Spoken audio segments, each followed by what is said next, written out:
नमस्कार दोस्तों, स्वागत है हमारे खास पॉडकास्ट में जहां हम हिंदू धर्म की अमर कथाओं और उनमें छिपे जीवन के रहस्यों को जानने का प्रयास करते हैं। आज हमारे साथ है एक ऐसे महानायक जो शक्ति, भक्ति और समर्पण के प्रतीक हैं। जी हाँ, हम बात कर रहे हैं पवन पुत्र हनुमान जी की। हनुमान जी, आपका स्वागत है।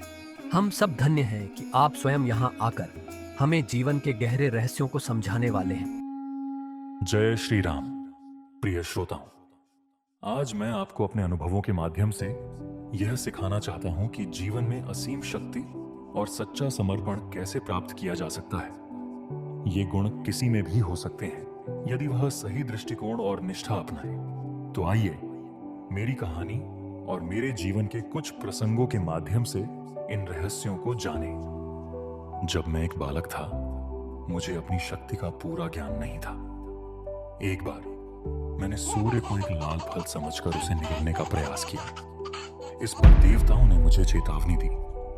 उस दिन मैंने सीखा कि शक्ति का सही उपयोग तभी संभव है जब उसमें उद्देश्य और विश्वास हो।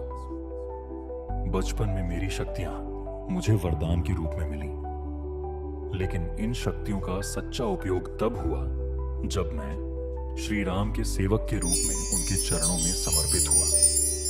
याद रखो, यदि आपके भीतर विश्वास है और जीवन का उद्देश्य स्पष्ट है, तो आपके पास असीम शक्ति होगी। मेरे जीवन का सबसे बड़ा मोड़ वह था जब मैं पहली बार प्रभु श्री राम से मिला। उस दिन मैंने महसूस किया कि मेरा जीवन केवल उनकी सेवा के लिए है। जब सीता माता लंका में थी और मुझे उनका संदेश लेकर श्री राम तक पहुंचना था, तब मैंने अपने हर कर्तव्य को एक भक्ति के रूप में देखा। लंका की ओर उड़ान भरते समय मैं समुद्र के बीच में रुका।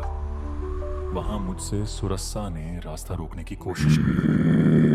मैंने उन्हें अपनी सूझबूझ और विनम्रता से हराया। यह मेरी भक्ति और समर्पण का परिणाम था कि मैं हर बाधा पार कर सका। श्रोताओं, सच्चा समर्पण किसी भी भय को समाप्त कर देता है। जब आप अपने मन, शरीर और आत्मा को किसी उद्देश्य या आदर्श के लिए समर्पित कर देते हैं, तो असंभव कार्य भी सरल हो जाते हैं। जब मैंने सीता माता को खोजने के लिए समुद्र लांघने का निर्णय लिया, तब जामवंत जी ने मुझे याद दिलाया कि मेरे भीतर असीम शक्ति है। हे मारुति, तुम पवन पुत्र हो। तुम्हारे भीतर ब्रह्मांड की सारी ऊर्जा है, इसे पहचानो। उनके इन शब्दों ने मुझे मेरी छिपी हुई शक्तियों का एहसास कराया। श्रोताओं, ऐसा कई बार होता है कि हम अपनी क्षमता को पहचान नहीं पाते, लेकिन यदि आपको सही मार्गदर्शन मिले और आप अपनी आंतरिक शक्ति को पहचान लें, तो आप किसी भी चुनौती को पार कर सकते हैं। जब मैंने लंका में सीता माता का पता लगाया और रावण से भेंट की, तब मैंने उसे चेतावनी दी थी। मैंने कहा, रावण, अधर्म का अंत निश्चित है। यदि तुम सीता माता को मुक्त कर देते हो, तो प्रभु श्री राम तुम्हें क्षमा कर देंगे।